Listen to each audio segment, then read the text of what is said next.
The crack of a gunshot echoed through the dusty air of the Sierra Nevada foothills as Abigail Zimmerman's wagon wheel splintered, sending her heart into her throat and her hopes crashing to the ground along with her only means of escape.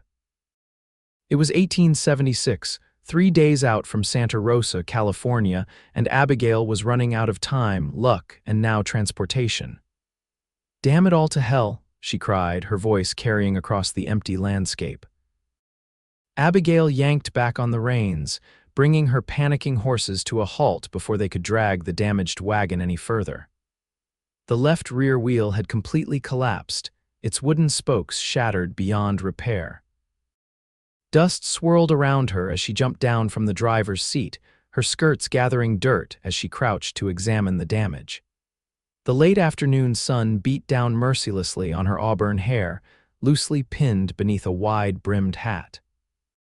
At 26, Abigail was no stranger to hardship, but the timing of this disaster couldn't have been worse.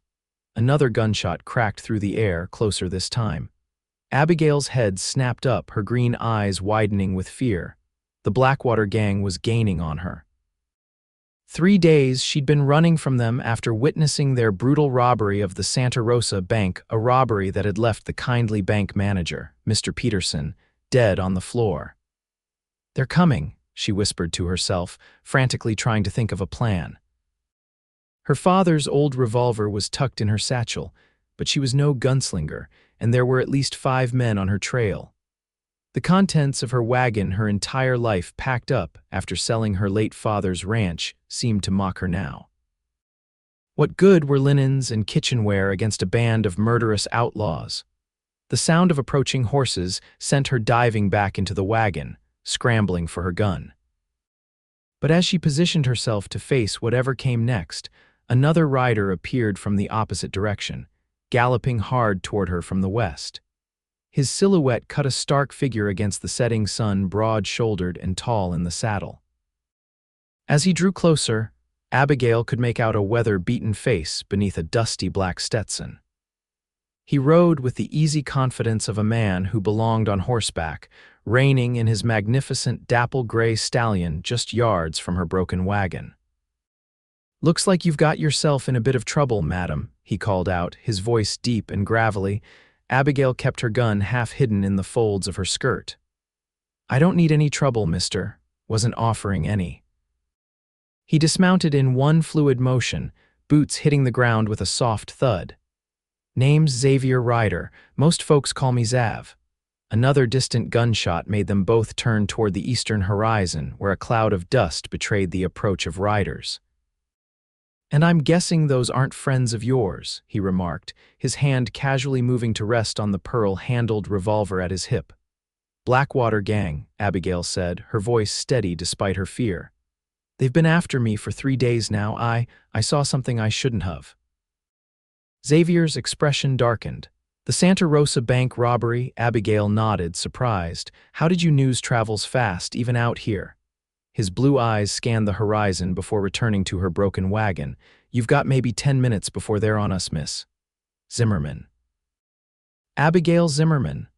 "Well, Miss Zimmerman, I can fix your wagon or I can help you fight, but I don't reckon we have time for both." Abigail straightened her shoulders, meeting his gaze directly. "Then we'll have to make time for both, Mr. Ryder, because I'm not leaving my wagon behind, and I'm certainly not waiting around to be killed." The ghost of a smile touched Xavier's lips. "Fair enough." He turned and whistled sharply, causing his horse to trot obediently to his side. From a saddlebag, he produced a set of tools that spoke of a man prepared for the unexpected. "I'll need your help," he said, shrugging off his long duster coat and rolling up his shirt sleeves to reveal tanned, muscular forearms. "Can you handle that gun of yours if they arrive before we're done?" Abigail nodded, though uncertainty flickered in her eyes. "My father taught me to shoot, but I'm no gunslinger." "Let's hope it doesn't come to that." Xavier dropped to one knee beside the broken wheel, quickly assessing the damage. "We need to get this wheel off and see if I can cobble together enough of these spokes to make it hold at least until the next town." For the next several minutes, they worked in tense silence. Xavier proved remarkably efficient with his hands, salvaging what he could from the broken wheel while crafting makeshift replacement parts from a spare board he found in the wagon. "What brings you out this way, Mr. Ryder?" Abigail asked as she held pieces in place for him, trying to distract herself from the approaching danger. "I was headed to my brother's ranch near Sacramento," he replied without looking up from his work. "Been working as a ranch foreman down south, but thought it was time for a change." There was something in his tone that suggested he wasn't telling the whole truth, but Abigail had her own secrets and didn't press him. The sound of hoofbeats grew louder and Xavier's movements became more urgent. "Almost there," he muttered, hammering a final piece into place. "This won't hold forever, but it should get you moving." "They're coming fast," Abigail said, her voice tense as she peered at the approaching riders, now visible as more than just a dust cloud. Xavier finished securing the repaired wheel and rose to his feet, dusting off his hands. "Get in the wagon and be ready to drive. I'll hold them off long enough for you to get a head start." "I can't just leave you here to face them alone," Abigail protested. "You can and you will," Xavier said firmly, checking his revolver. "Head northwest. There's a place called Whisper Creek about 15 miles from here. Look for a man named Hank at the livery stable. Tell him Xavier sent you. He'll help you." The riders were close enough now that Abigail could make out 5 men, all armed and riding hard. "Go." Xavier urged, giving her a gentle push toward the wagon. "I'll find you." Hesitating for just a moment, Abigail nodded. "Thank you." Then she climbed quickly into the driver's seat, gathering the reins. Xavier positioned himself between the wagon and the approaching outlaws, his stance wide and confident as he drew his revolver. He fired a warning shot into the air, causing the approaching riders to slow. "That's far enough, boys," he called out, his voice carrying across the distance. The lead rider, a burly man with a thick black beard, raised his hand to halt his companions. "This ain't your fight, cowboy. We just want the woman." "Well, that's where we disagree," Xavier replied calmly. "The lady's under my protection now." Abigail snapped the reins, urging her horses forward. The wagon lurched, the repaired wheel creaking ominously but holding as she began to pull away. The bearded man snarled and raised his gun, but Xavier was faster. His shot knocked the weapon from the outlaw's hand, causing him to cry out in pain and surprise. "Next one goes between your eyes," Xavier warned. "Turn around and ride away while you still can." Instead of retreating, the outlaws spread out, clearly planning to flank him. Xavier fired again, hitting one man's horse in the shoulder, causing the animal to rear and throw its rider. Taking advantage of the momentary confusion, Xavier backed toward his own horse, never taking his eyes off the outlaws. In one smooth motion, he swung into the saddle and urged his mount into a gallop, following in Abigail's wake. Bullets whistled past him as he rode, but soon he caught up to the wagon, which was moving at a decent pace despite the makeshift repair. "Keep going," he shouted to Abigail as he rode alongside her. "They're right behind us," Abigail nodded grimly, her knuckles white as she gripped the reins. The wagon bounced over the uneven ground, every jolt threatening to destroy the hastily repaired wheel. Xavier dropped back, turning in his saddle to fire at their pursuers, forcing them to scatter and slow their approach. But he knew they couldn't outrun the gang forever, not with a damaged wagon. "There's a narrow pass up ahead," he called to Abigail. "If we can get through it, we might be able to set up an ambush." The sun was beginning to set, casting long shadows across the landscape as Abigail guided the wagon toward the gap between 2 rocky outcroppings that Xavier had indicated. It was just wide enough for the wagon to pass through, with steep walls rising on either side, a perfect bottleneck. As soon as they cleared the passage, Xavier jumped from his horse. "Keep going another 100 yards, then stop," he instructed Abigail. "I'm going to slow them down." Without waiting for her response, he scrambled up the rocky slope, positioning himself above the narrow pass with a clear view of the approach. He pulled his rifle from its saddle scabbard and took aim, waiting for the first outlaw to appear. The bearded leader was the first to reach the entrance to the pass. Xavier fired, deliberately missing but sending rock fragments spraying as the bullet struck near the man's head. The outlaw pulled up short, signaling for his men to halt. "That's right," Xavier muttered to himself. "Let's make you think twice." Below, Abigail had stopped the wagon and was now climbing up to join him, her father's revolver in hand. "I thought I told you to keep going," Xavier said, though there was no real anger in his tone. "And I thought I made it clear I can handle myself," she replied, settling beside him. "Two guns are better than one." Xavier couldn't help but smile at her determination. "All right then. Let's give these boys a reception they won't forget." For several tense minutes, they waited as the outlaws conferred at the entrance to the pass. Finally, two men dismounted and began to advance on foot, using the rocks for cover. "Take the one on the left when I give the word," Xavier whispered. "Just keep him pinned down. Don't try to hit him unless you have to." Abigail nodded, her expression resolute as she took aim. "Now," Xavier called, firing at the man on the right, forcing him to dive behind a boulder. Abigail's shot went wild, but her second attempt struck close enough to her target to send him scrambling for better cover. The exchange of gunfire continued for several minutes, with neither side gaining an advantage. But Xavier knew they were buying valuable time as darkness began to fall. "We need to move soon," he said during a lull in the shooting. "Once it's dark, they'll try to flank us. We're better off making a run for it now." Abigail nodded, her face smudged with dirt and sweat but her eyes clear and focused. "What's the plan?" "We'll slip back down to the wagon. I'll keep them occupied with a few more shots while you get ready to drive. Then I'll mount up and we'll make a break for it. In the dark, they'll have a harder time following, especially if we can reach the forest about 3 miles west of here." "And if that wheel breaks again?" Abigail asked pragmatically. Xavier gave her a grim smile. "Then we abandon the wagon and both ride my horse, one problem at a time, Miss Zimmerman." They made their way carefully back down to the wagon. As Xavier had predicted, the outlaws had grown cautious, keeping their distance and conserving ammunition.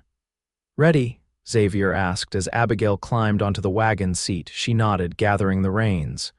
"Ready." Xavier fired 3 rapid shots toward the pass, then ran to his horse and mounted in one fluid motion. "Go!" he shouted. Abigail snapped the reins, and the wagon lurched forward just as Xavier urged his stallion alongside. They raced away from the pass, heading west into the gathering darkness, the sound of angry shouts and gunfire fading behind them. For nearly an hour they pushed on, the repaired wheel somehow holding despite the punishing pace. The forest Xavier had mentioned loomed ahead, a dark mass against the night sky. "We'll head into those trees," he said, pointing. "The wagon will leave a trail, but in the dark they'll have to go slow if they want to follow." Abigail nodded, her face drawn with fatigue but still determined.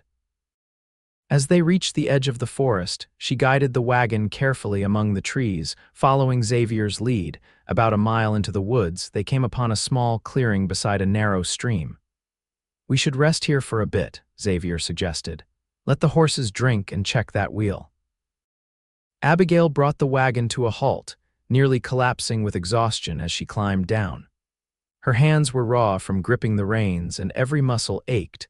Xavier dismounted and immediately went to check the repaired wheel, which was showing significant signs of strain. "It's holding, but just barely," he said. "We'll need to find a proper wheelwright soon."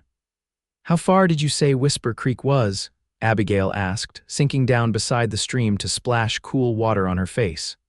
"About 10 more miles from here," Xavier replied, joining her by the water. "We should reach it by morning if we travel slowly through the night." He removed his hat, revealing a shock of dark hair streaked with premature silver at the temples, and dunked his head briefly in the stream. As he straightened, water dripping from his hair, Abigail found herself studying him more closely.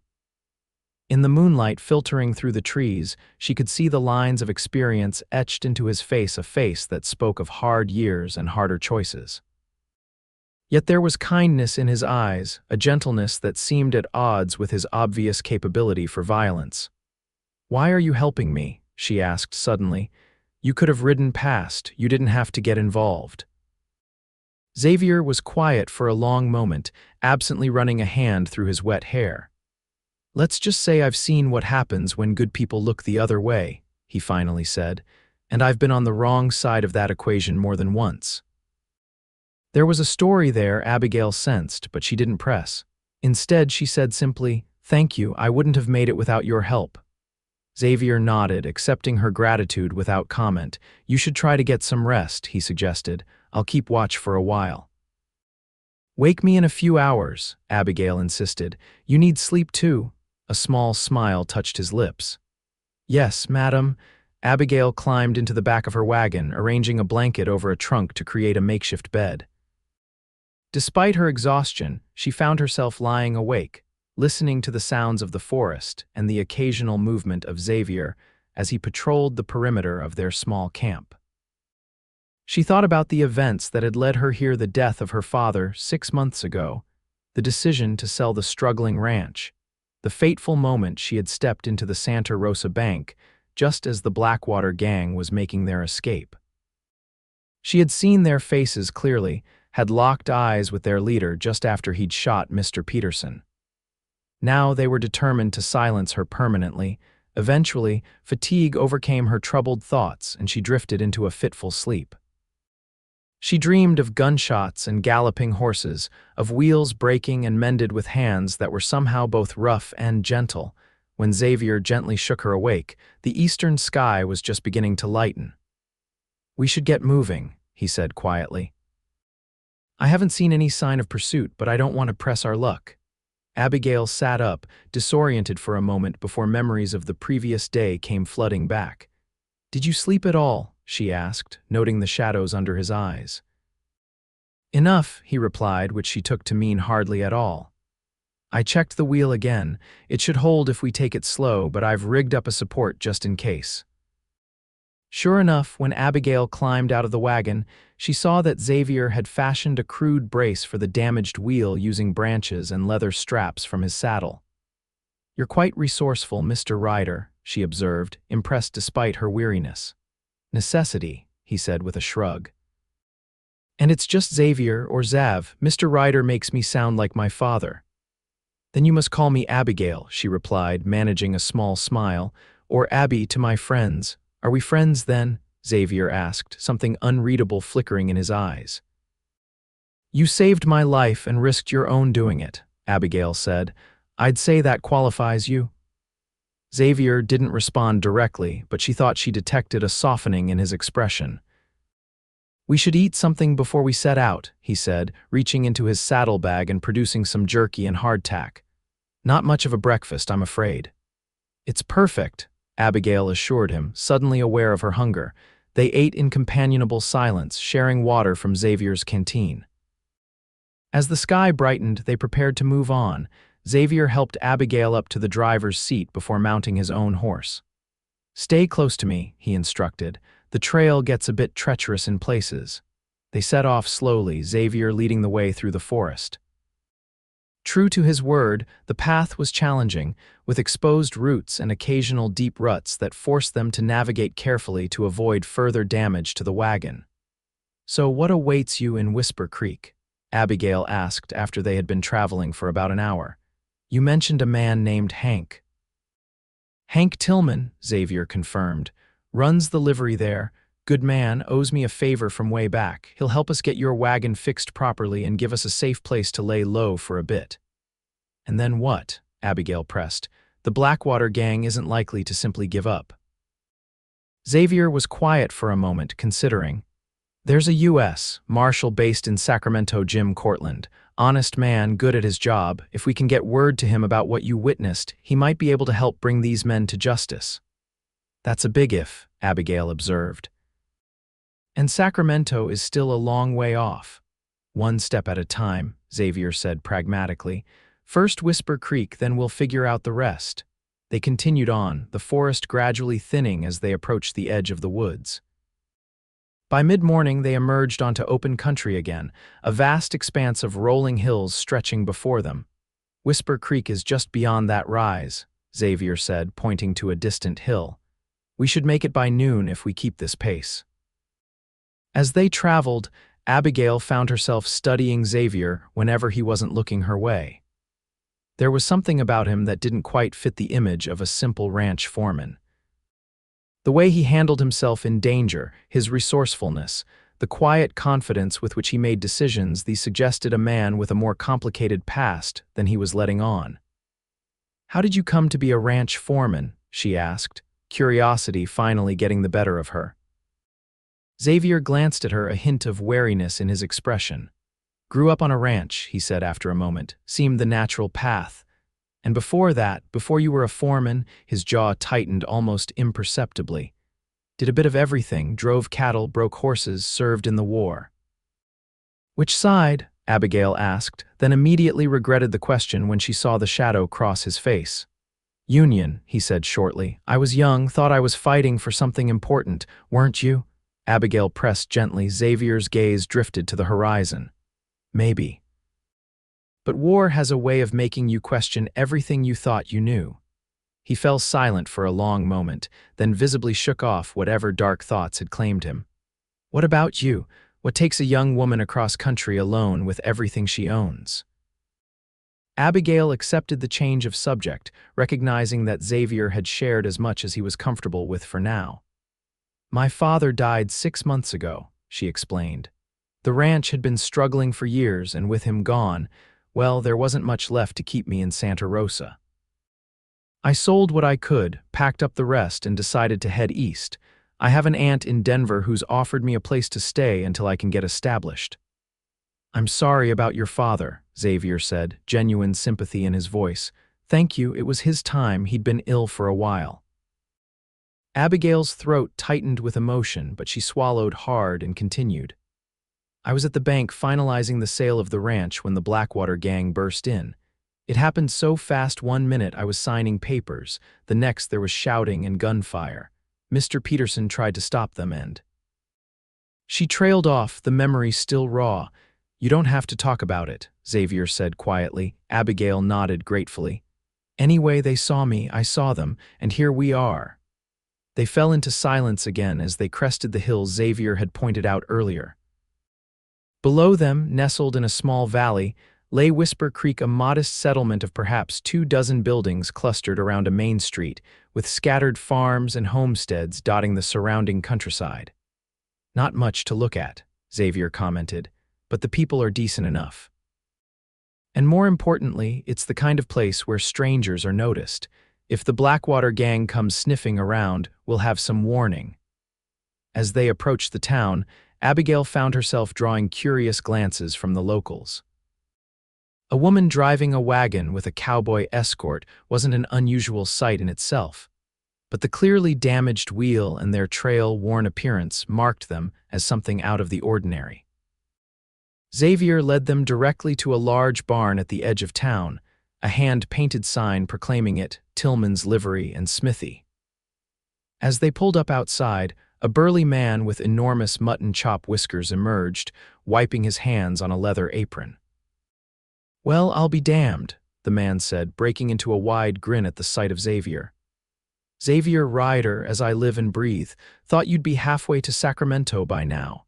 "Change of plans, Hank," Xavier replied, dismounting and clasping the man's hand firmly. "Found myself with a situation that needed handling." Hank's gaze shifted to Abigail, then to the damaged wagon wheel, and understanding dawned in his eyes. "I see that. And who might this lady be?" "Abigail Zimmerman," Xavier said. "She's in a bit of trouble with some unsavory characters. We could use a place to lay low for a day or two while we get that wheel fixed proper." Hank's expression grew serious. "What kind of trouble are we talking about?" "The Blackwater Gang," Xavier said, lowering his voice. "Miss Zimmerman witnessed their handiwork in Santa Rosa." Hank let out a low whistle. "That is trouble." He glanced around, then nodded decisively. "Bring the wagon into the barn, less visible that way. We'll get that wheel sorted, and meanwhile, Mrs. Tillman will be happy to offer a room to Miss Zimmerman." "I can pay," Abigail began, but Hank waved her off. "Any friend of Zav's is welcome under my roof," he insisted. "Besides, my Clara will be thrilled to have another woman to talk to. Gets lonely for her sometimes, with just me and the boys around." Within an hour, the wagon was safely stowed in Hank's barn, and Abigail found herself being warmly welcomed into the Tillman home by Clara, a plump, cheerful woman who immediately insisted on drawing a hot bath and providing fresh clothes while Abigail's travel-worn garments were washed. "You poor dear," Clara clucked as she laid out a simple but clean dress. "Running from outlaws with only that taciturn cowboy for company. Well, you're safe now. Zav's a good man, despite that mysterious air he puts on, and my Hank won't let any harm come to you while you're in Whisper Creek." Abigail thanked her, too exhausted and grateful for the kindness to correct any assumptions Clara might have made about her relationship with Xavier.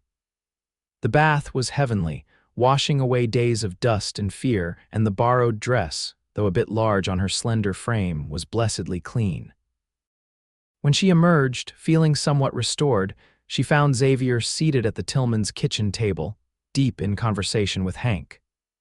Both men looked up as she entered, and something flickered in Xavier's eyes, surprise, perhaps, at seeing her transformed from the trail-worn woman of earlier. "Miss Zimmerman," he acknowledged with a slight nod, "you look refreshed." "Your wife is very kind," Abigail said to Hank, suddenly self-conscious under Xavier's gaze. "That she is," Hank agreed proudly. "She's just gone to fetch our boys from school, but she'll be back to start supper soon. Meanwhile, Zav's been filling me in on your situation."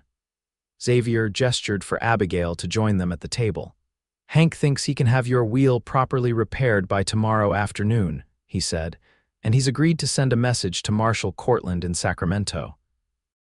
"My oldest boy will ride out first thing in the morning," Hank added. "Should reach Sacramento in 2 days if all goes well. Jim Cortland's a good man. If anyone can help you with the Blackwater Gang, it's him." "Thank you," Abigail said sincerely. "I don't know how I'll ever repay such kindness." Hank waved away her gratitude. "Any friend of Zav's, as I said. Besides, those Blackwater boys need stopping. They've been terrorizing these parts for too long." "Have you had trouble with them here?" Abigail asked, surprised. "Not directly in Whisper Creek, no. We're too small to be worth their while. But they've hit the stage coach that runs through here a couple times, and they robbed the bank over in Pine Ridge last spring. Nasty business." Xavier leaned forward, his expression serious. "The important thing is to keep a low profile until Cortland can get here. With luck, the gang will have lost our trail, but we can't count on it. Small towns have big ears and word travels fast." "We'll be discreet," Hank promised. "As far as anyone needs to know, you're just passing through on your way to Sacramento, waiting on a wagon repair." The sound of the front door opening announced Clara's return with her children, 2 boys of about 12 and 8, who regarded Xavier and Abigail with undisguised curiosity. "Thomas, Samuel, mind your manners," Clara scolded gently. "These are our guests, Mr. Ryder and Miss Zimmerman." The boys mumbled polite greetings, still staring wide-eyed, particularly at Xavier with his imposing height and the visible gun at his hip. "Thomas, you'll be making a special ride tomorrow," Hank informed his older son. Taking a message to Marshal Cortland in Sacramento, the boy's face lit up with excitement. "All by myself, all by yourself," Hank confirmed. "It's an important task, think you're up to it." Thomas straightened his shoulders proudly. "Yes, sir." Clara shooed the boys off to wash up, then set about preparing supper, waving away Abigail's offers of help. "You just sit and rest, dear, you've had quite an ordeal." The meal that followed was simple, but hearty roast chicken, potatoes, and fresh baked bread that reminded Abigail of her mother's cooking. The conversation stayed deliberately light, with Hank and Clara carefully avoiding any mention of the Blackwater Gang in front of the children. After supper, Clara showed Abigail to a small but comfortable guest room. "You'll be safe here," she assured her, "and tomorrow we'll see about getting you some proper clothes. That old dress of mine swims on you." Left alone, Abigail sat on the edge of the bed, suddenly overwhelmed by the events of the past few days. The danger, the fear, the unexpected kindness of strangers, it all washed over her in a wave that brought unexpected tears to her eyes. A soft knock at the door startled her. Hastily wiping her eyes, she called, "Yes." The door opened slightly to reveal Xavier, his expression uncharacteristically uncertain. "I wanted to check that you're settled," he said, "and to let you know I'll be staying in the loft above the livery tonight, keeping an eye on things." "You should take a proper bed," Abigail protested. "You've barely slept." A ghost of a smile touched his lips. "I've slept in worse places than Hank's hayloft, believe me, I'll be fine." He hesitated, then added, "We got lucky today, but we're not out of danger yet. Stay close to the house tomorrow and don't talk to anyone you don't have to." "I understand," Abigail assured him. "Thank you again, Xavier, for everything." He nodded once, seeming almost embarrassed by her gratitude. "Get some rest, Abby. Tomorrow will be another long day." With that, he closed the door, leaving Abigail to ponder the peculiar warmth that had spread through her at his use of her nickname. Despite her exhaustion, sleep proved elusive. Every creak of the house, every distant sound from the town outside had her tensing, expecting the Blackwater Gang to have somehow found them.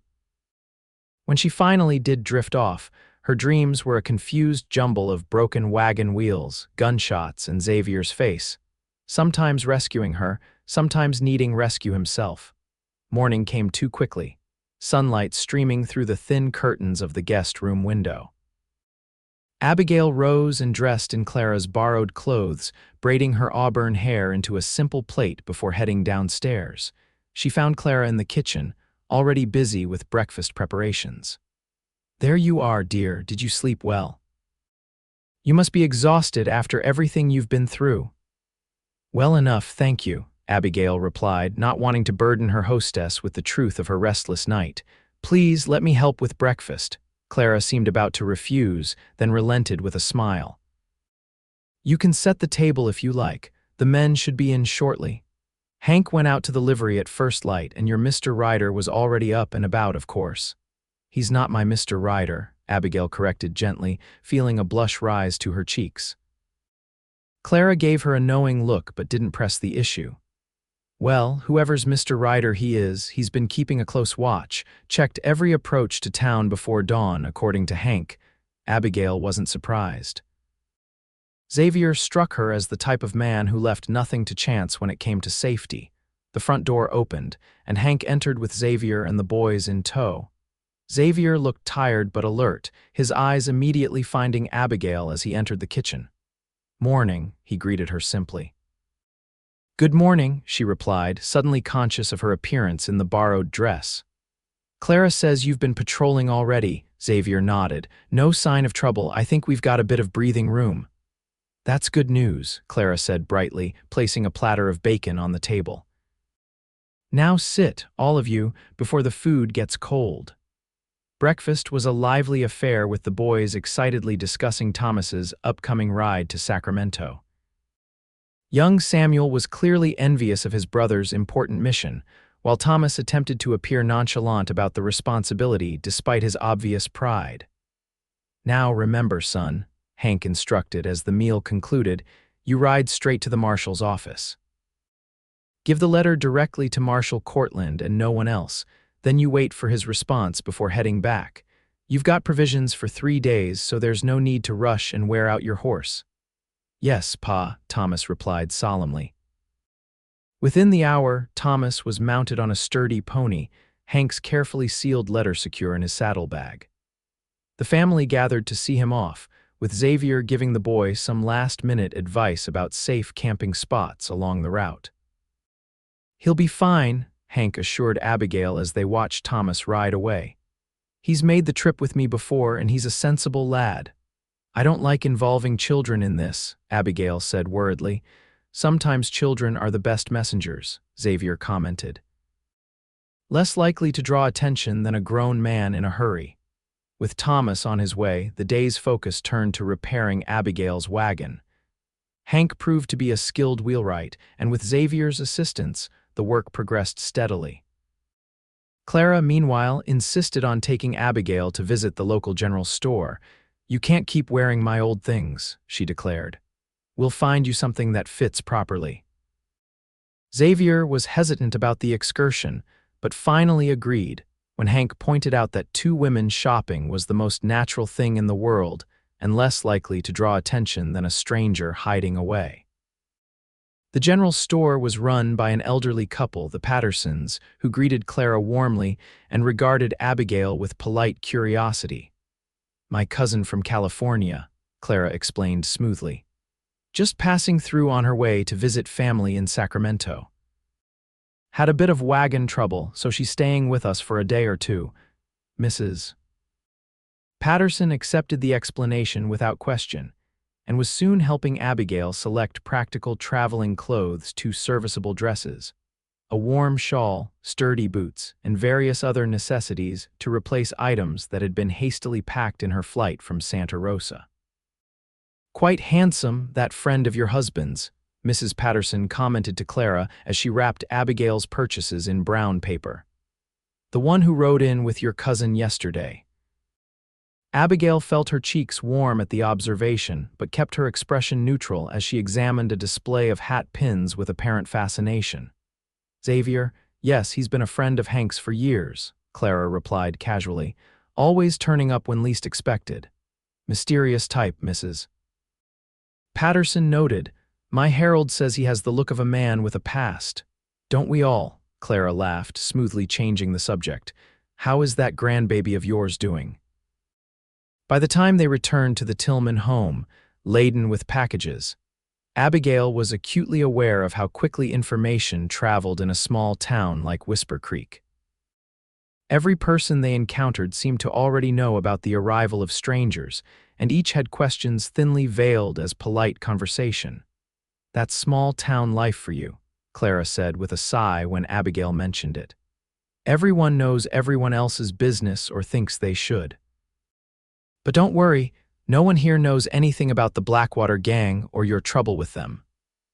Xavier and Hank were still working on the wagon when they returned, both men stripped to their shirt sleeves in the warm afternoon sun. Abigail found her gaze drawn to Xavier as he hefted the newly repaired wheel into place, the muscles in his arms and back evident through his sweat-dampened shirt. She looked away quickly when he glanced up and caught her watching, busying herself with helping Clara unpack the purchases. "The wheel's coming along well," Clara reported after speaking briefly with Hank. "Should be finished by tomorrow morning. They're doing a thorough job, not just fixing what broke, but strengthening the whole assembly so it won't happen again." "That's a relief," Abigail said, genuinely grateful. "I can't thank you all enough for your kindness."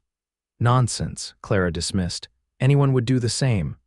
Besides, it's not often we get visitors with such interesting stories, even if you can't share all the details," she added with a wink. The rest of the day passed quietly. Abigail helped Clara with household chores and dinner preparations, grateful for the normalcy after days of fear and flight. She changed into one of her new dresses, a simple blue calico that fit properly, unlike Clara's borrowed clothes. When Xavier and Hank came in for supper, she saw Xavier's eyes widen slightly at the sight of her in the new dress, his gaze lingering a moment longer than strictly necessary. She felt a curious flutter in her stomach at his attention. "The wagon will be ready by mid-morning tomorrow," Hank announced as they ate. "Good as new, better, even. That wheel won't give you any more trouble." "What then?" Abigail asked, looking to Xavier. "Do we wait for Marshal Cortland or move on?" Xavier considered the question carefully before answering. "Depends on what we learn tonight. I've arranged to meet with a friend of Hank's who works at the saloon, fellow named Dawson. He keeps an ear to the ground, might know if there's been any word about the Blackwater Gang in the area." "Is that wise?" Abigail worried. "Going to the saloon where everyone will see you?" "Less suspicious than hiding," Xavier pointed out. "A traveling man stopping for a drink is the most natural thing in the world.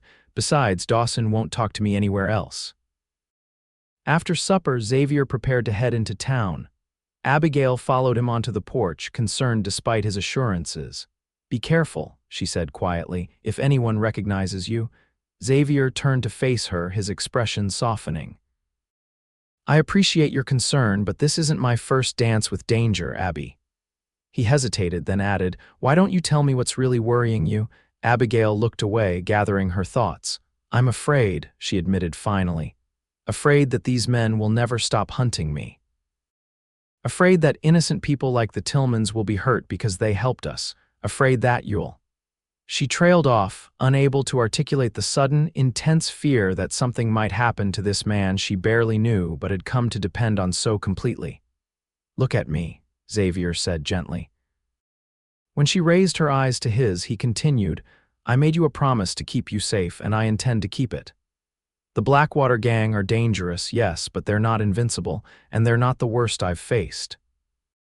There it was again, that hint of a past filled with experiences far beyond those of a simple ranch foreman. Abigail wanted to ask, to understand what had shaped this complex, guarded man, but she held her questions.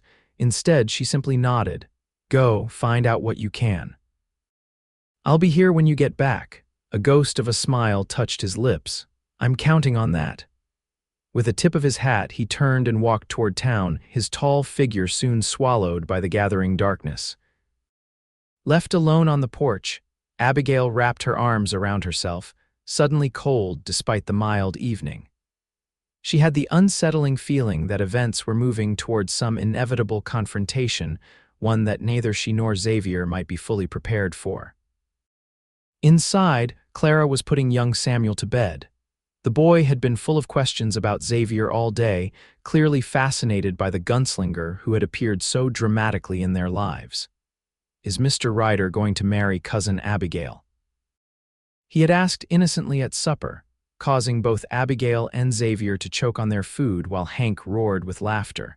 Now, as Abigail helped Clara with the dishes, the older woman gave her a speculative look. "You know, there's something about the way that man looks at you." Abigail nearly dropped the plate she was drying. "Clara, please, we barely know each other." "Sometimes that's all it takes," Clara said with a knowing smile. "Hank asked me to marry him 3 days after we met. When it's right, you just know." "Xavier Ryder is not asking anyone to marry him," Abigail stated firmly. "He's simply helping me out of a difficult situation. Once we reach Sacramento and speak with the marshal, we'll go our separate ways." "If you say so, dear," Clara replied, clearly unconvinced. "But I've seen the way you watch him when you think no one's looking. And I've seen the way he watches over you, not just like a man doing his duty, but like a man protecting something precious." Abigail had no response to that, and Clara, merciful despite her matchmaking tendencies, changed the subject. But her words lingered in Abigail's mind as the evening wore on, and Xavier had not yet returned. It was past 11 o'clock when the sound of boots on the porch finally announced his arrival. Abigail, who had been pretending to read a book in the parlor while actually watching the clock with growing anxiety, looked up as he entered. One glance at his face told her the news wasn't good. "What is it?" she asked, setting aside the book. Xavier removed his hat, running a hand through his hair in a gesture she had come to recognize as a sign of frustration. "They're here, in Whisper Creek." Abigail felt the blood drain from her face. "The Blackwater Gang, how not all of them?" "Just 2 scouts, most likely. Dawson spotted them in the saloon earlier today, asking questions about strangers passing through. They didn't stay long, but they'll be back." Hank, who had been dozing in an armchair, was now fully alert. "How did they find you so quickly?" "They're following a pattern," Xavier explained grimly. "Checking every settlement within a day's ride of where they lost our trail. It was only a matter of time before they got to Whisper Creek."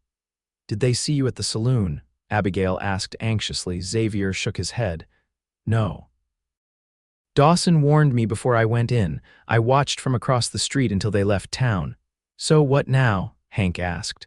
"Thomas won't reach Sacramento until tomorrow at the earliest, and the marshal will need time to organize a posse." Xavier's expression was resolute. "We leave at first light. The wagon's repaired enough to travel, and we need to be gone before those scouts return." "But where will you go?" Clara asked, having joined them in the parlor. "If they're checking every settlement." "We won't go to a settlement," Xavier said. "I know these hills. There are places we can hide, places only a few people know about. We can stay hidden until Cortland arrives." Abigail was already shaking her head. "I can't ask you to do that. You've risked enough for me already. Perhaps I should just continue to Sacramento alone and take my chances." "That's not happening," Xavier stated flatly. "Those men won't stop until they find you, and if you're alone, they will find you." His voice softened slightly. "We started this together, Abby. We'll finish it together. Something in his tone made her heart beat faster. "All right," she agreed quietly.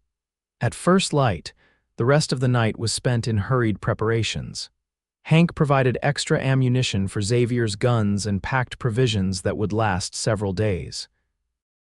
Clara insisted on sending blankets, cooking utensils, and medical supplies just in case, while Abigail carefully repacked her belongings, leaving behind anything that wasn't absolutely essential to lighten the wagon's load. They snatched a few hours of restless sleep before dawn broke, clear and cool. Breakfast was a subdued affair, with even young Samuel sensing the tension in the air. "Will you come back to visit us when the bad men are gone?" he asked Abigail as she helped him with his porridge. "I hope so," she replied, touched by the boy's attachment after just one day. "And you must come visit me someday in Denver." Outside, Xavier and Hank were making final adjustments to the wagon, checking that the repaired wheel was secure and that everything was packed for quick departure. "I've marked a map with a few places you might hole up," Hank was saying as Abigail joined them. "Old mining cabins mostly, abandoned but still solid enough for shelter. This one here," he pointed to a spot on the rough drawn map, "is the most remote. It's where I'd head if I were you."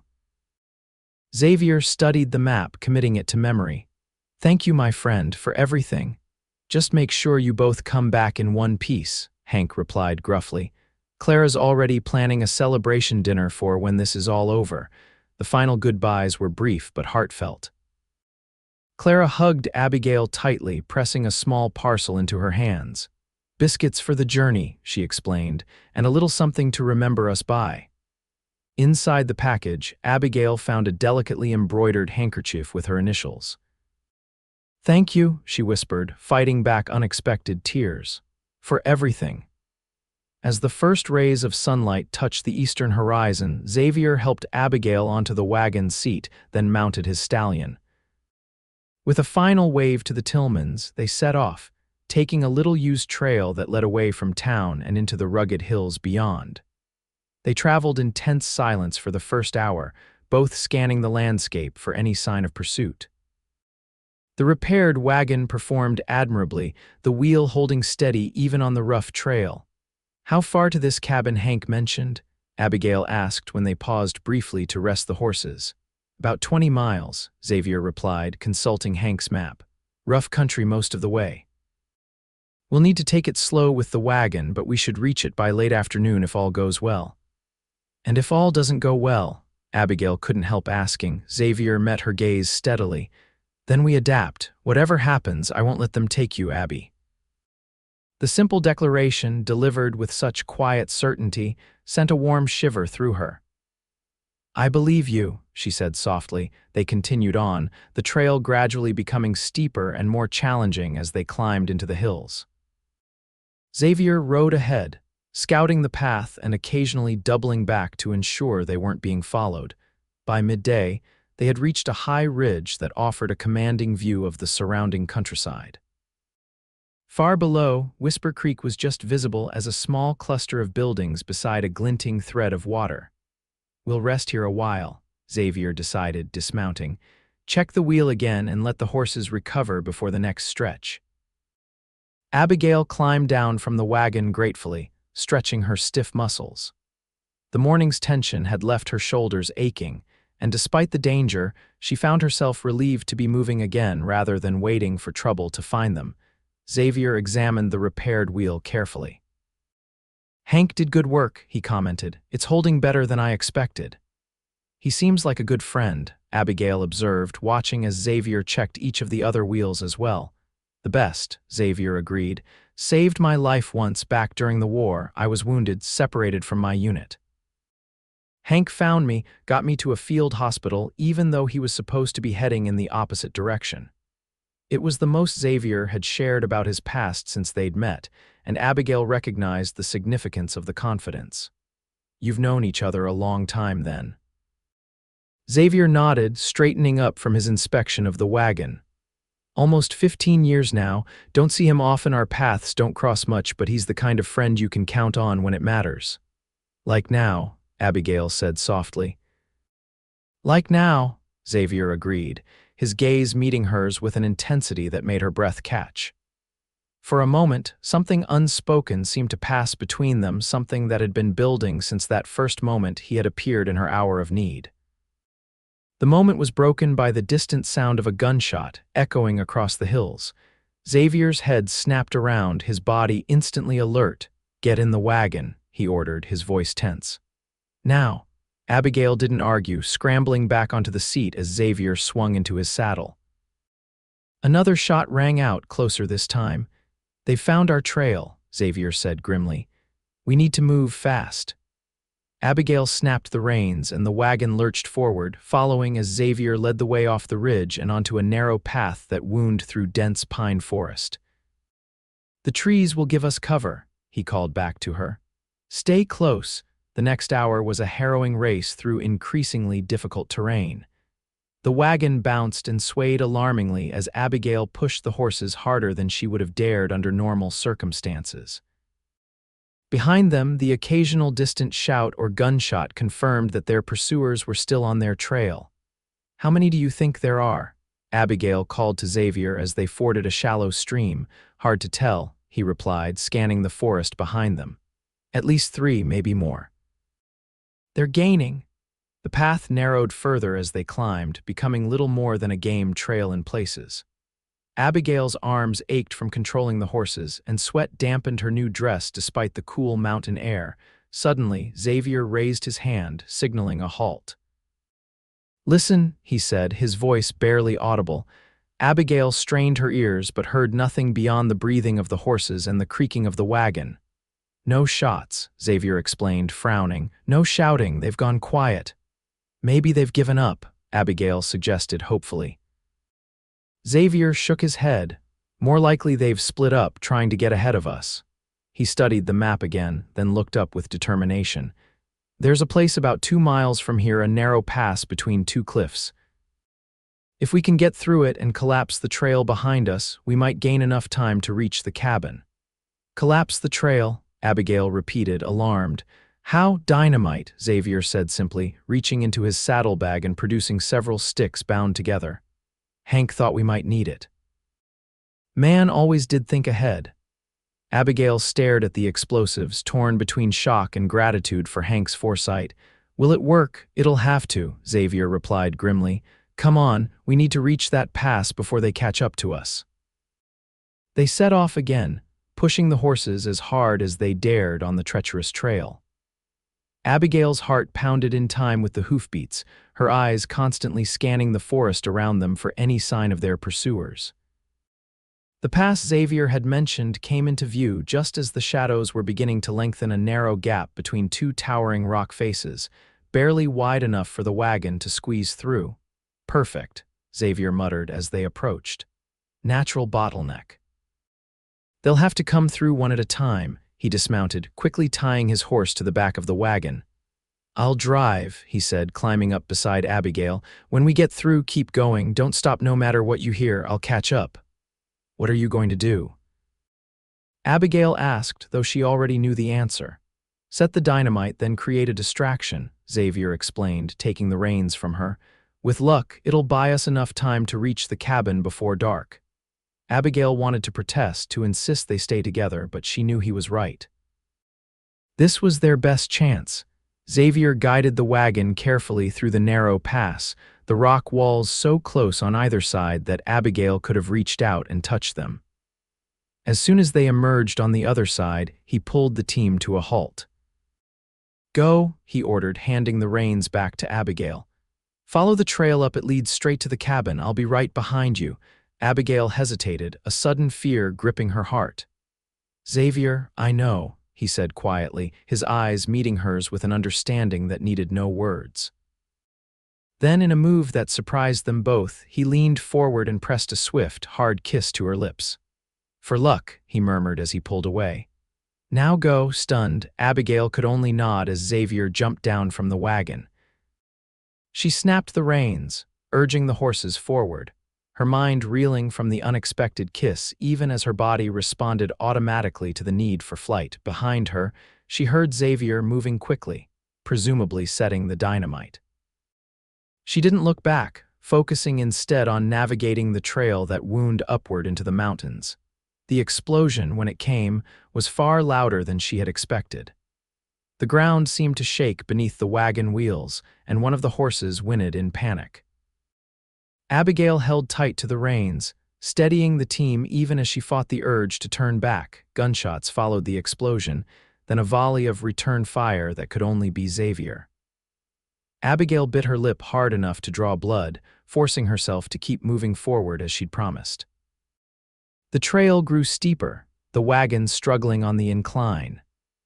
Abigail's arms burned with the effort of controlling the horses, but she pushed on, driven by fear for Xavier as much as fear for herself. Just as the sun was dipping behind the mountain peaks, she spotted the cabin, a sturdy, if weathered, structure nestled in a small clearing. Relief flooded through her at the sight, only to be immediately replaced by renewed worry for Xavier, who had still not caught up. She guided the wagon to the cabin's door and secured the horses, then stood uncertainly, torn between seeking shelter and going back for Xavier. The decision was made for her when she heard the sound of approaching hoofbeats. Grabbing her father's revolver from her satchel, Abigail took cover behind the wagon, weapon raised and ready.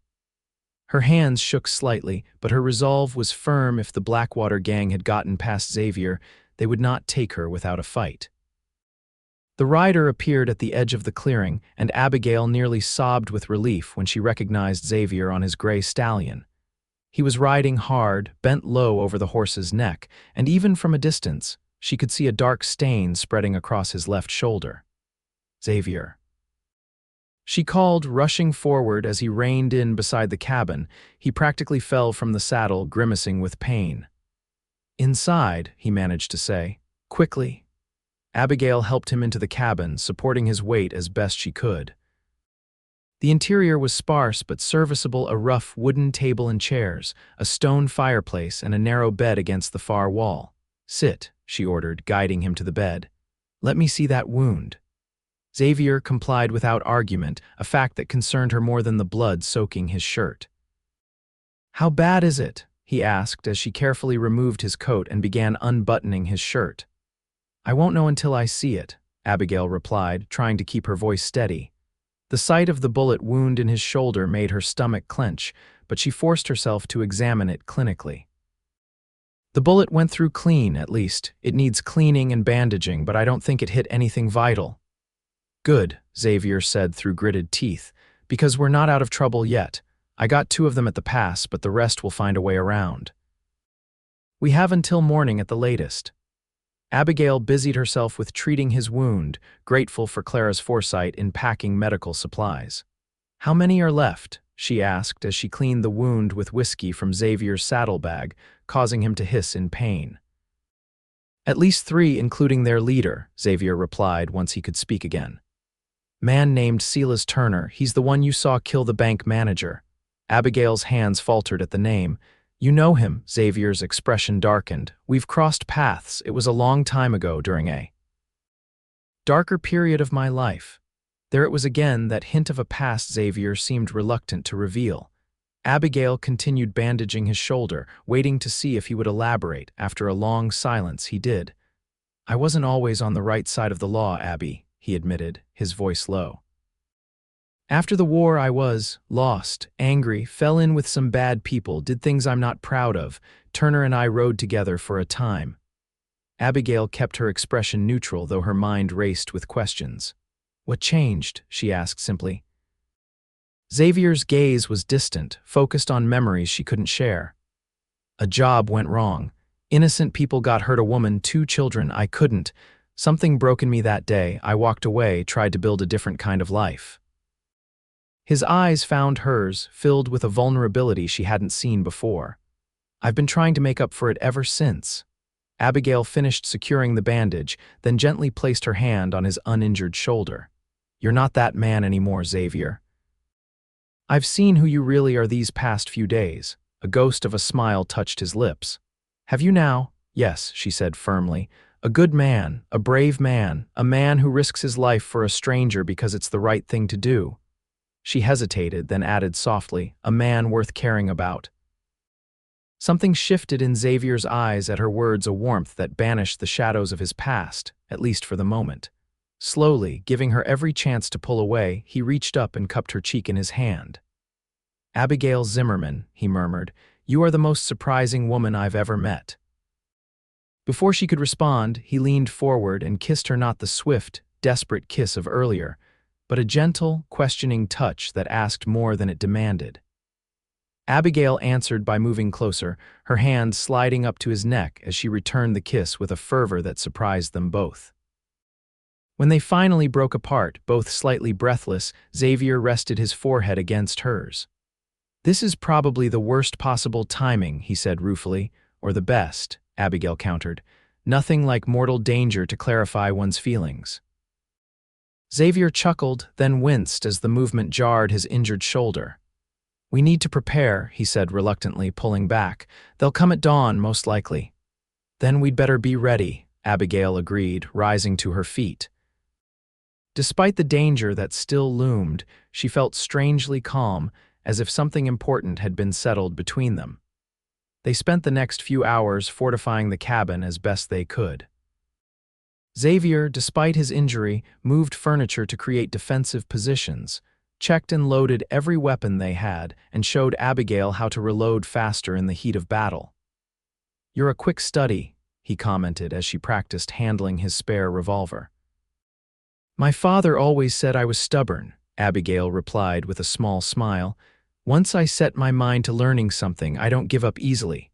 "Stubborn," Xavier repeated, his eyes warm. "I've noticed that about you."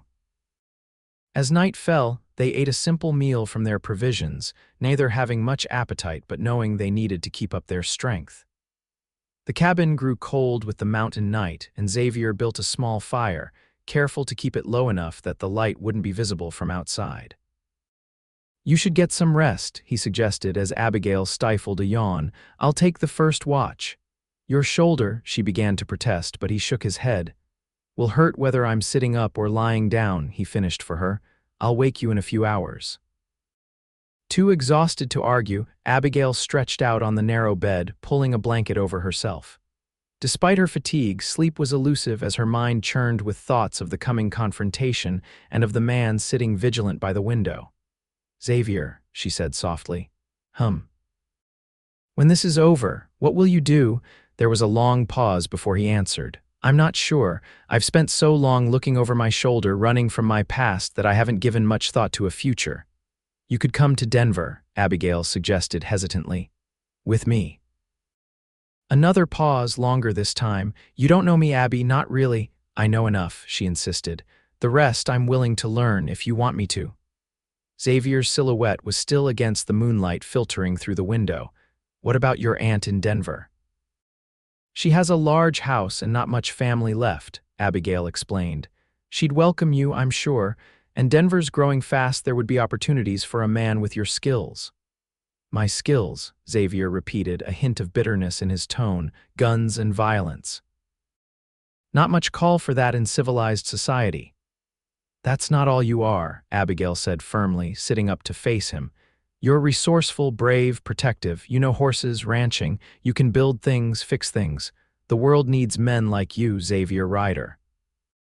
He was quiet for so long that Abigail thought he might not respond.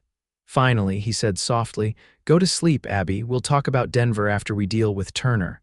It wasn't a yes, but it wasn't a no either. Abigail lay back down, a small spark of hope warming her chest as she finally drifted into sleep. She woke to Xavier's hand gently shaking her shoulder. The cabin was dark, the fire having burned down to embers, but she could make out his face close to hers. "It's time," he whispered. "First light's coming." Abigail sat up, instantly alert. "They're here, not yet, but soon. I heard a horse about half an hour ago down by the tree line. They're being cautious." They moved silently through their final preparations.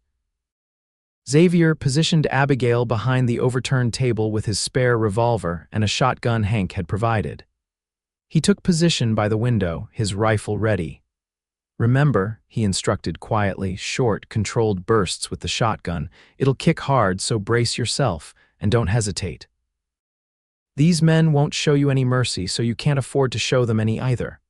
Abigail nodded, her hands steady despite her racing heart. I understand. The first light of dawn was just beginning to outline the mountains when Xavier tensed. Movement, he murmured. 3 of them spreading out around the cabin. Abigail tightened her grip on the shotgun, taking a deep breath to calm her nerves. Ryder, a voice called from outside. I know you're in there, send out the woman and maybe I'll let you live. Xavier's expression hardened at the sound. Turner, he confirmed quietly to Abigail. Then, raising his voice, he called back. Not going to happen, Silas. She's under my protection. A harsh laugh answered him. Your protection? Since when did Xavier Ryder become a protector of anything but his own hide? People change, Xavier replied evenly. Though clearly not you. Last chance, Ryder, Turner shouted. The woman dies anyway for what she saw. You don't have to die with her. Xavier glanced at Abigail, his eyes conveying a silent question. She nodded firmly, raising the shotgun to indicate her readiness. You want her, Silas, Xavier called. Come and get her. The response was a hail of gunfire that shattered the cabin's single window and splintered the wooden walls. Xavier ducked below the windowsill, returning fire methodically while Abigail kept her eyes on the door, knowing someone would eventually try to rush it. The exchange continued for several minutes, neither side gaining an advantage. Xavier was conserving ammunition, taking careful shots rather than firing wildly, and Abigail found herself admiring his discipline even in the midst of chaos. A sudden crash against the door made her jump. Someone was trying to break it down. Without hesitation, Abigail aimed the shotgun and fired as the door splintered inward. The blast caught the intruder full in the chest, throwing him backward with a cry of pain. Good shot, Xavier called, shifting his position to cover a new angle as gunfire continued to pour through the window. Abigail reloaded with hands that shook only slightly, her mind strangely clear despite the violence surrounding her. She had never killed a man before, but in that moment, with Xavier fighting beside her and their lives hanging in the balance, she found a steely resolve she hadn't known she possessed. The gunfire from outside suddenly ceased, followed by an eerie silence broken only by the groaning of the wounded man outside the door. What are they doing? Abigail whispered. Xavier's expression was grim. Nothing good, stay ready. The answer came moments later with the unmistakable smell of smoke. They're trying to burn us out, Xavier said tersely. Damn it! Flames appeared at the edges of the roof, spreading quickly along the dry wood. Inside, smoke began to fill the cabin, making it difficult to breathe. We can't stay here, Abigail coughed, eyes watering. Xavier nodded, his mind racing. The horses are at the back if we can reach them. They'll be waiting for that, Abigail pointed out. Yes, but they'll expect us to panic, to rush out blindly, Xavier replied. We won't do that. We'll create a diversion, then slip out the back as the smoke thickens. The confusion might just give us a chance. It was a desperate plan, but they had no better options. Xavier gathered their remaining ammunition and the few possessions they couldn't leave behind, while Abigail tied a dampened cloth over her face to filter the smoke. Ready? Xavier asked, his own face covered similarly. Abigail nodded, determination in her eyes despite her fear. Xavier quickly explained his plan. They would fire several shots through different windows to make it seem as though they were still putting up a fight, then use the growing smoke as cover to slip out through the back of the cabin. Stay low, move fast, and head straight for the horses, Xavier instructed. Don't look back no matter what you hear, understand? Yes, Abigail confirmed, but we stay together. Xavier hesitated, then nodded. Together. They executed the plan with precision born of desperation. Xavier fired several shots from different positions, while Abigail set up his rifle to fire once more when they were gone, a simple trick, involving a string tied to the trigger that would give the impression of continued resistance. As smoke filled the cabin, making visibility almost non-existent, they crept to the back wall where Xavier had earlier loosened several boards to create an escape route.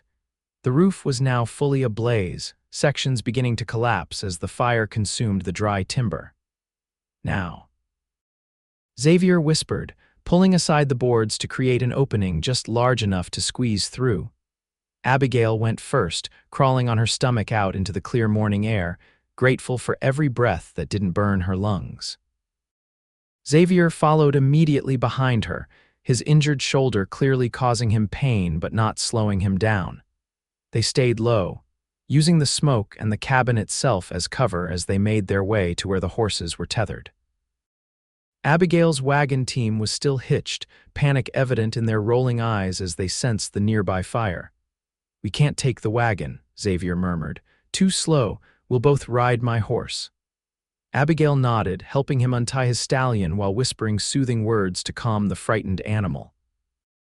With practiced efficiency, Xavier boosted her into the saddle, then swung up behind her despite his injured shoulder. "Ready?" he asked, his arms encircling her as he took the reins. Before she could answer, a shout rang out from the far side of the cabin. They had been spotted. "Go." Abigail urged, and Xavier needed no further encouragement. The stallion leapt forward, powerful muscles bunching as it carried its double burden away from the burning cabin and into the shelter of the surrounding forest. Gunshots followed them, bullets whizzing harmlessly past as the horse's speed and the tree's cover combined to protect them.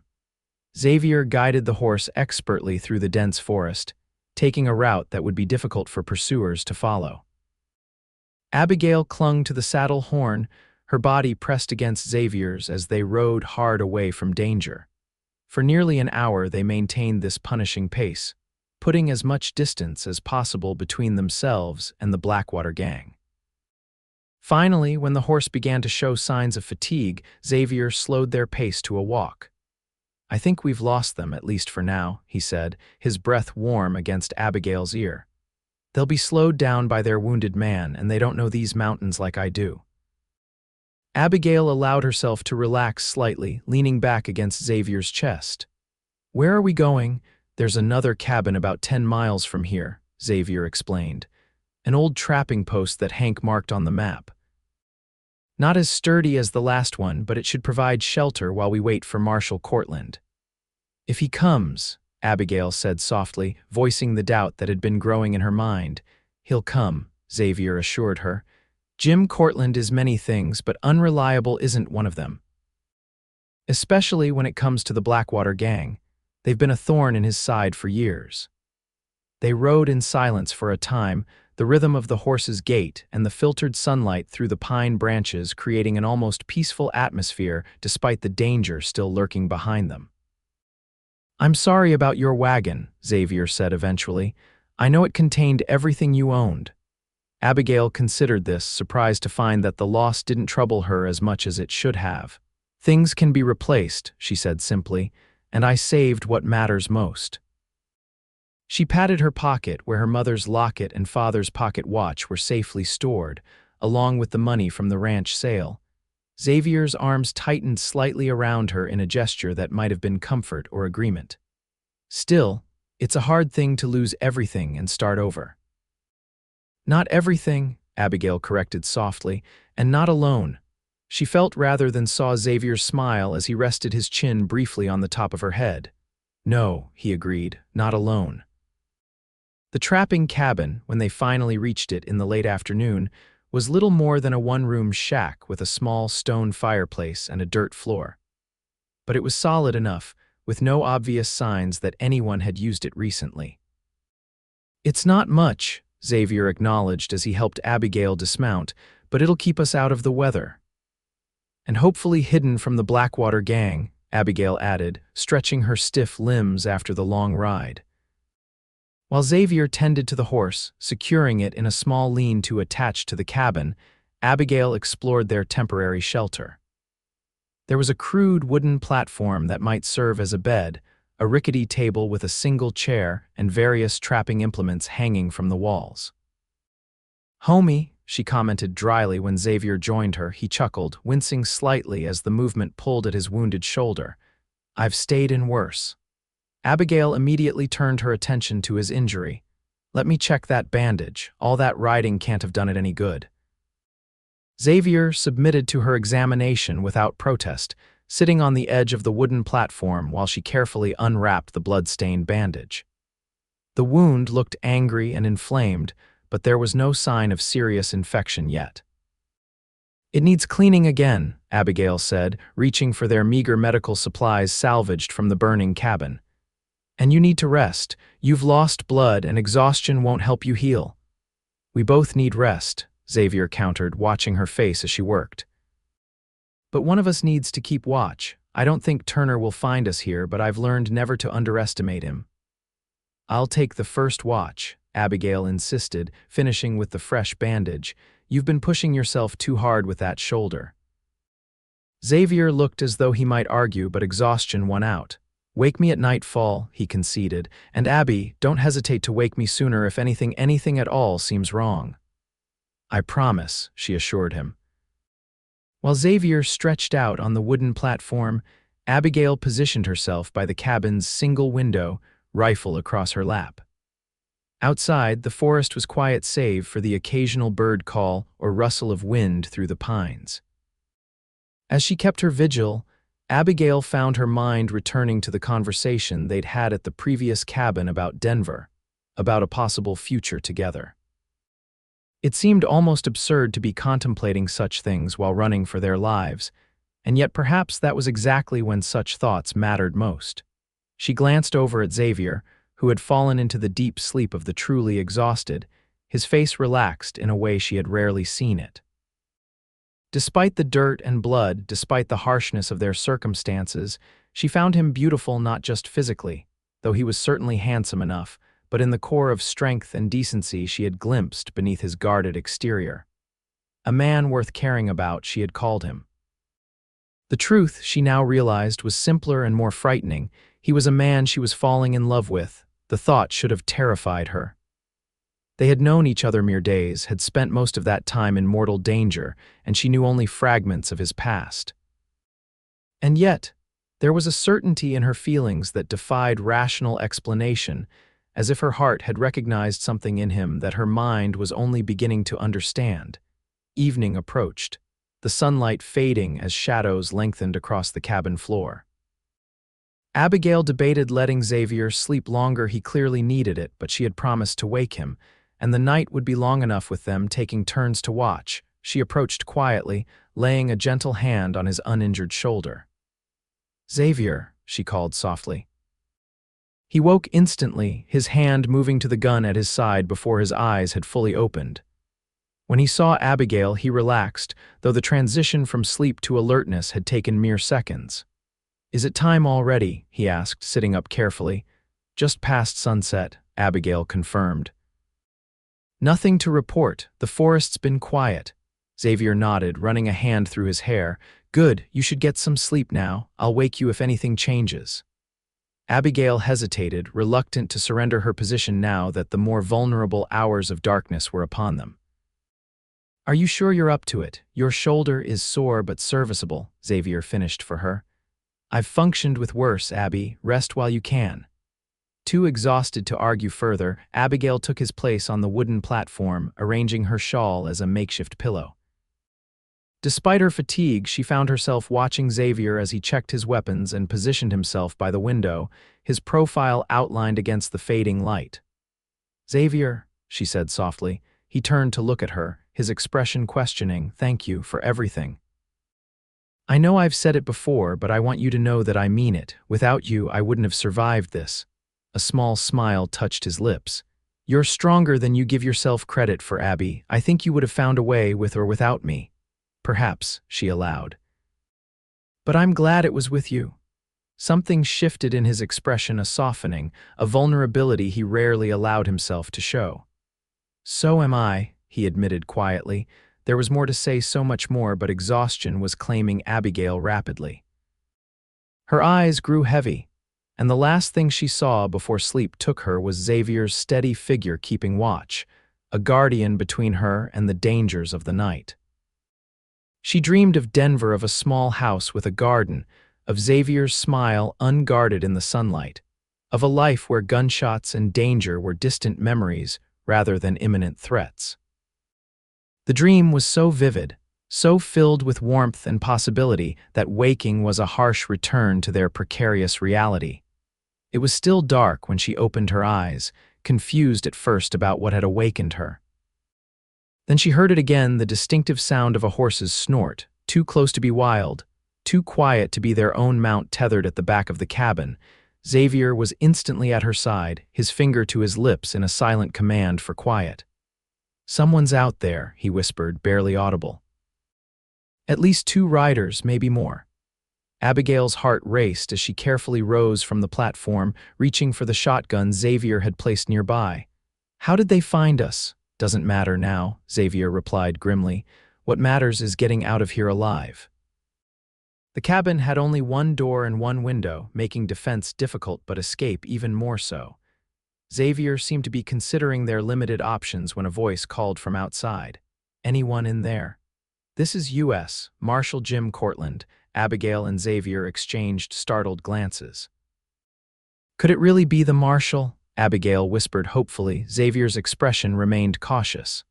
"Maybe, or it could be Turner trying to draw us out." He moved to the window, careful to stay to one side rather than present a silhouette. After a moment of scrutiny, he relaxed slightly. "It's Cortland," he confirmed quietly, "and he's brought deputies, 4 of them that I can see." Relief flooded through Abigail, making her knees weak. "We're saved," she breathed. Xavier nodded, though he didn't lower his weapon entirely. "Let's make sure." Raising his voice, he called, "That you, Jim?" "It's me, Ryder," the marshal replied. "Hank Tillman's boy found me yesterday with quite a story. Figured I'd better come see for myself. You can come out, we've secured the area."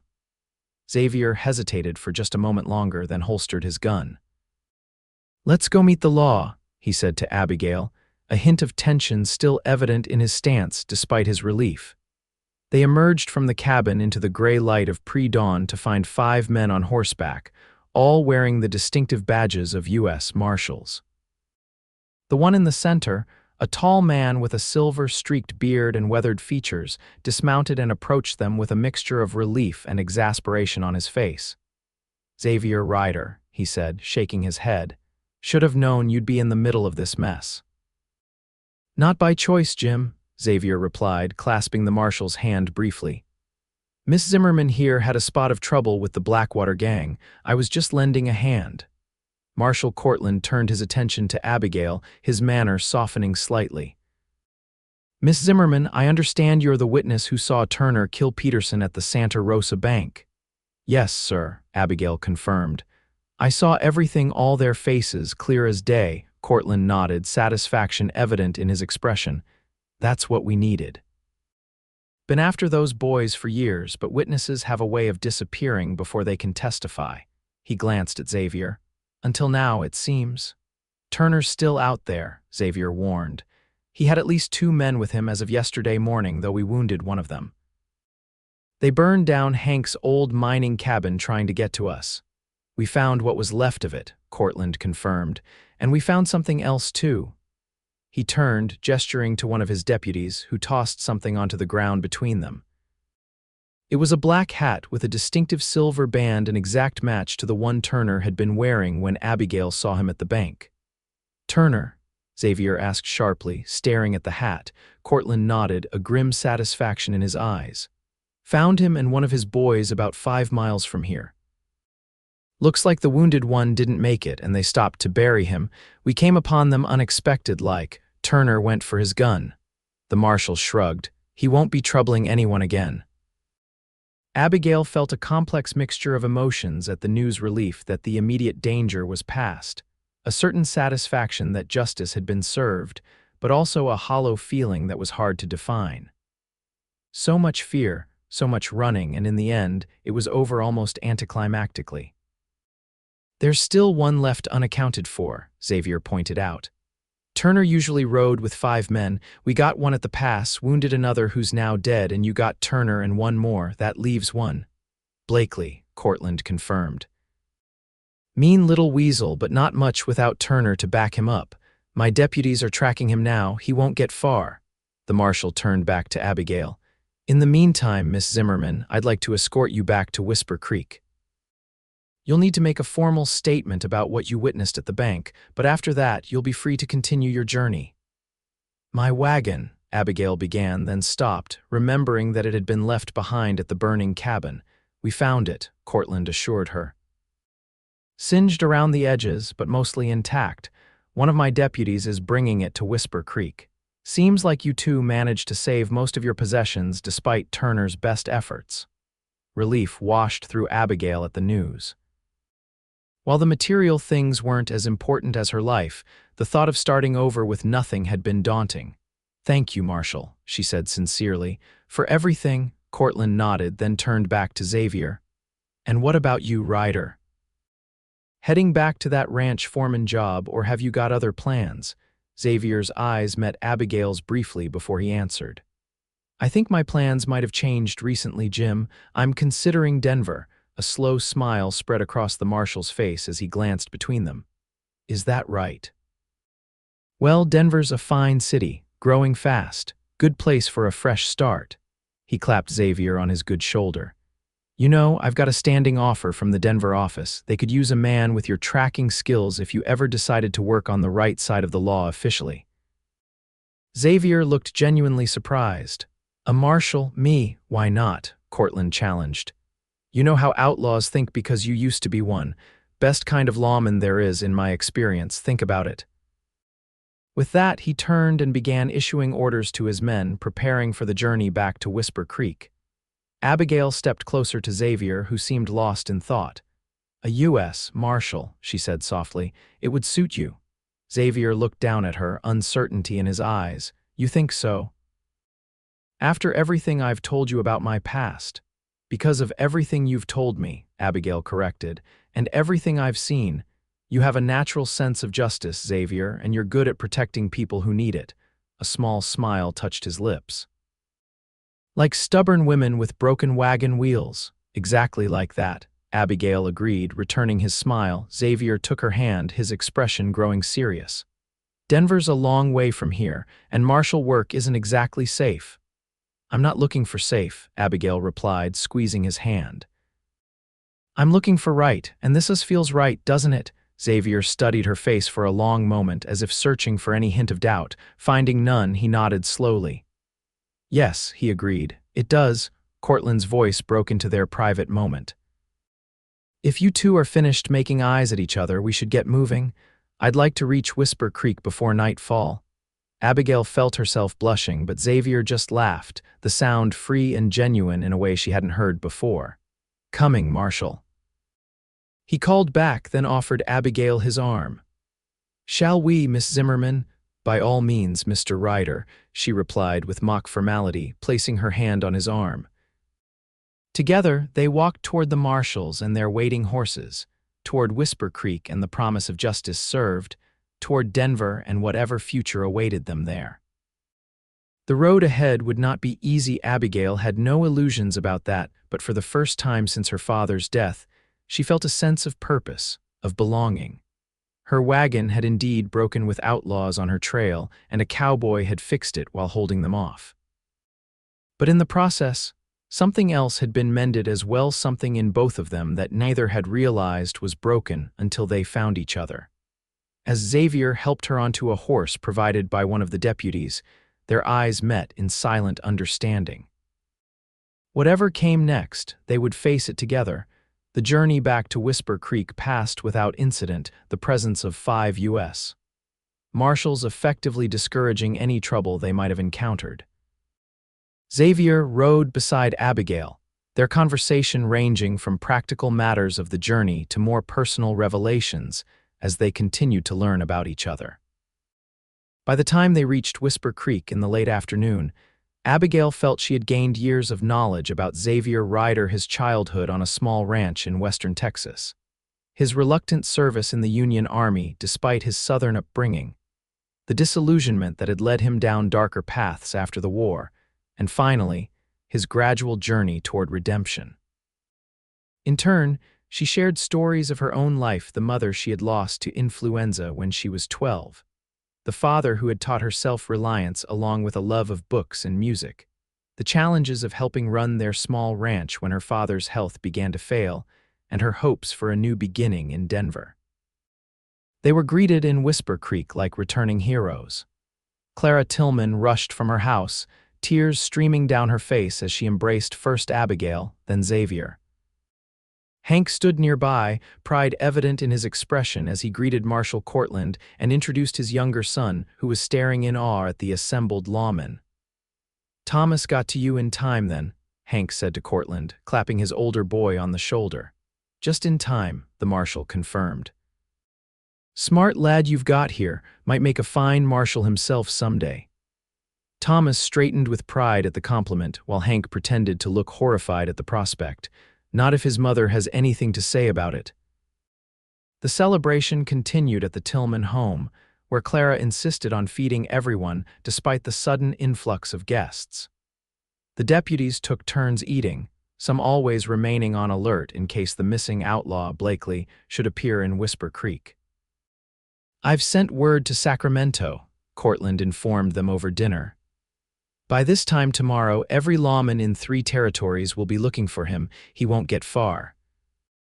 That night, Abigail found herself once again in the Tillmans' guest room, though under vastly different circumstances than her previous stay.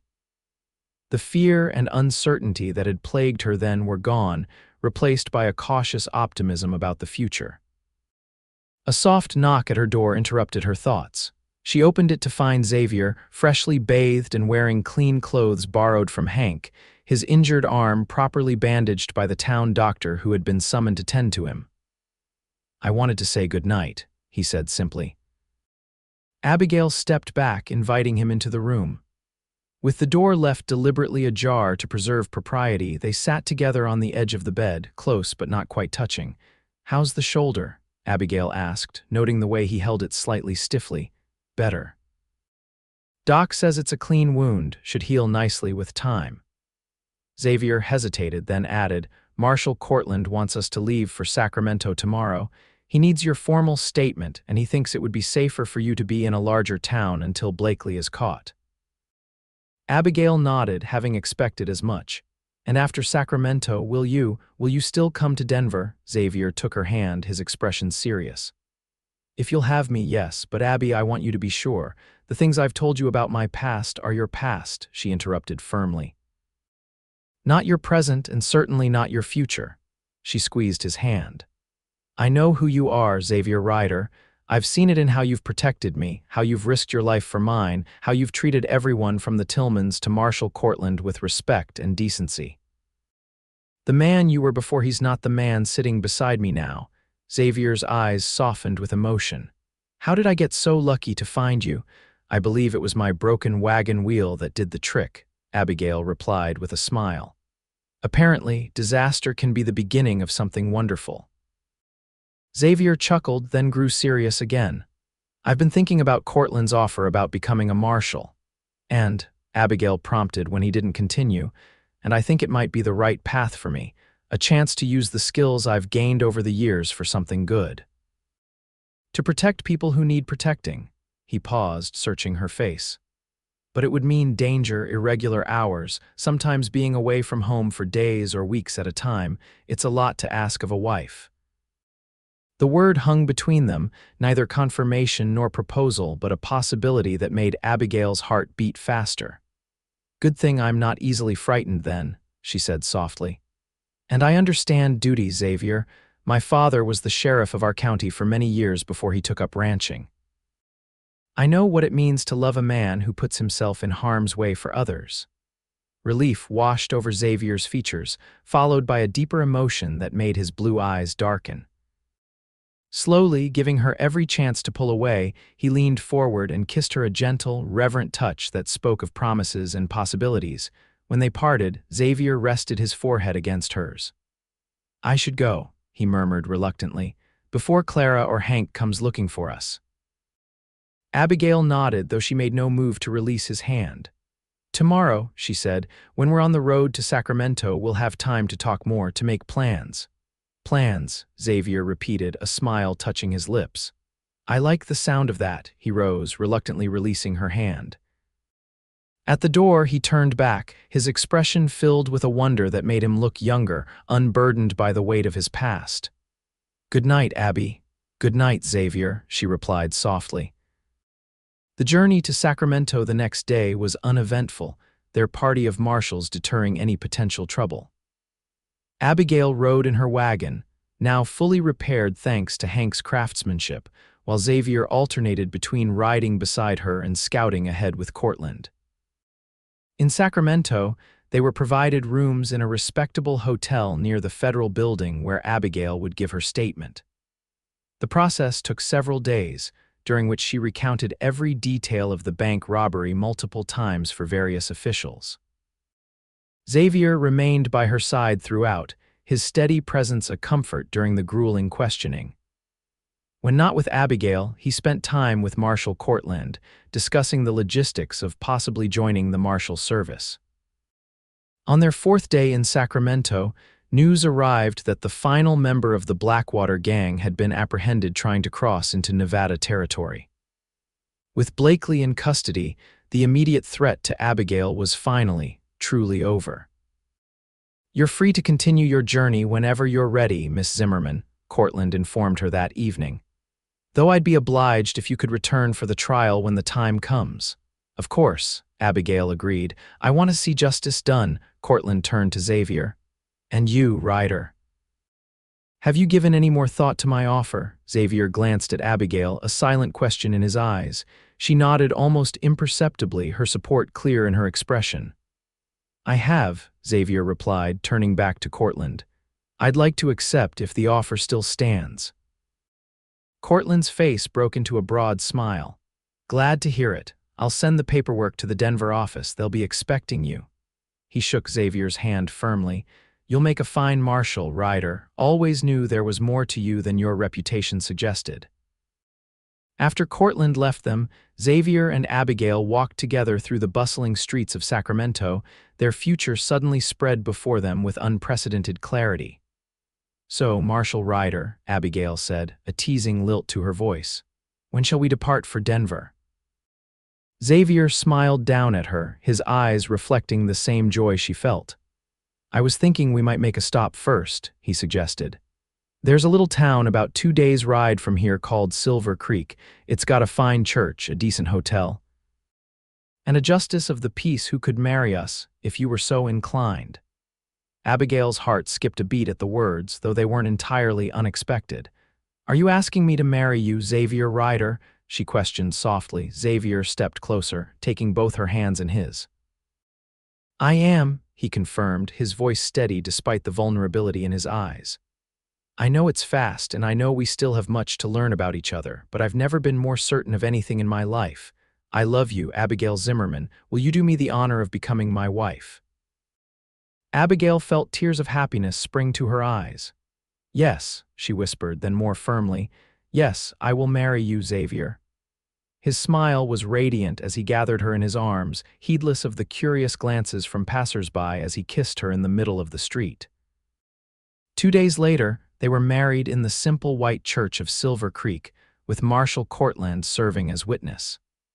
Abigail wore a new dress of pale blue silk, a wedding gift from Xavier, and carried a bouquet of wildflowers gathered that morning. Xavier, looking almost unfamiliar in a new suit, watched her walk toward him with an expression of such wonder that Abigail felt her heart might burst with happiness. The ceremony was brief but meaningful, both of them speaking their vows with clear voices and unwavering certainty. When the justice pronounced them husband and wife, Abigail felt as though her life had somehow both completely changed and finally fallen into its proper place. That evening, as they sat together on the balcony of the hotel overlooking the main street of Silver Creek, Xavier took her hand, his expression thoughtful. "What are you thinking?" Abigail asked, still getting used to the gold band on her finger. "I was thinking about that day on the trail," Xavier replied, "when your wagon wheel broke and I first saw you standing there with your gun half hidden in your skirts, ready to face whatever came your way." He smiled at the memory. "I thought you were the bravest woman I'd ever seen." "And I thought you were the most arrogant man," Abigail admitted with a laugh, "riding up like some hero from a dime novel, so sure you could fix everything." "And did I?" Xavier asked, his tone light but his eyes serious. "Fix everything?" Abigail leaned forward, pressing a gentle kiss to his lips. "You fixed what mattered," she assured him. "The rest we'll figure out together." 2 weeks later, they arrived in Denver, the bustling city spread before them in a panorama of promise and possibility. Abigail's aunt, a formidable widow named Eleanor Winters, welcomed them with open arms and minimal questions about their whirlwind courtship. "Life is too short to waste time when you've found the right person," she declared after listening to their abbreviated version of events. "Your mother was the same way, Abigail. Knew your father was the one within a week of meeting him." Xavier was sworn in as a deputy U.S. Marshal for the Colorado Territory the following week, his past transgressions officially pardoned in recognition of his service against the Blackwater Gang, and his future value to the Marshal Service. With Aunt Eleanor's help, they found a small house on the outskirts of Denver, a simple but sturdy structure with enough land for a garden and a few horses. It was there, over the next year, that they built their life together, learning the rhythms of marriage and the balance between Xavier's duties as a marshal and their time together. There were challenges, of course. Xavier's work often took him away for days at a time, pursuing fugitives or escorting prisoners. Occasionally, Abigail would catch him staring into the distance, haunted by memories of his past life or the violence his current duty sometimes required. But there was joy too deep and abiding, in the quiet evenings by the fire, in their shared laughter over domestic mishaps, in the passionate nights that never seemed to lose their spark of discovery. When Abigail discovered she was expecting their first child, Xavier's reaction was a mixture of elation and terror that made her love him all the more for his honesty. "What kind of father will I be?" He worried late one night as they lay together, his hand resting protectively over her still flat stomach. "I didn't exactly have the best example growing up. You'll be the father you choose to be," Abigail assured him, "just as you've become the man you've chosen to be despite your past." Their son, James Hank Ryder, was born on a crisp autumn morning in 1878, his lusty cries announcing a healthy set of lungs and a determination that both parents recognized in themselves. "He has your eyes," Xavier whispered in awe as he held his son for the first time. "And hopefully your good sense. But your courage," Abigail added, exhausted but radiant, "and your heart." 3 years later, their family expanded again with the arrival of a daughter, Eleanor Clara Ryder, as strong-willed as her brother and with a smile that melted her father's heart from the first moment. Life settled into a pattern of domestic harmony, punctuated by the occasional excitement of Xavier's martial duties. As the children grew, so did the legend of how their parents had met the tale of the broken wagon wheel, the pursuing outlaws, and the cowboy who had fixed one while fending off the other becoming a favorite bedtime story. "Did it really happen just like that, Pa?" young James would ask skeptically. "Even better than I can tell it," Xavier would reply with a wink at Abigail. "Your mother was the bravest woman I'd ever seen, standing there with her father's old revolver, ready to take on the world if she had to." "And your father," Abigail would add, "was the most stubborn, most honorable man I'd ever met, even if I didn't know it right away." On the 10th anniversary of their meeting, Xavier surprised Abigail with a gift, a small wooden wagon wheel, expertly carved and polished to a high shine. "To remind us where it all began," he explained as she turned it in her hands, touched by the sentiment. "As if I could ever forget," Abigail replied, rising on tiptoe to kiss him. "The day my wagon broke with outlaws on my trail and the cowboy who fixed it while holding them off." "Best day of my life," Xavier murmured against her lips, "even if I didn't know it at the time." "Mine too," Abigail agreed, her heart full as she looked around at the life they had built together, the home filled with warmth and love, the children who combined the best of both of them, and the man who had gone from stranger to protector to beloved husband. It had begun with danger and desperation, with a broken wheel and the threat of violence. But it had grown into something neither of them could have imagined that day on the dusty trail, a love as vast as the western sky and as enduring as the mountains that had once sheltered them from harm. And in the end, that was the true story, not just of a cowboy and a broken wagon, but of two souls who found in each other the strength, the courage, and the love to build a life worth living, come what may.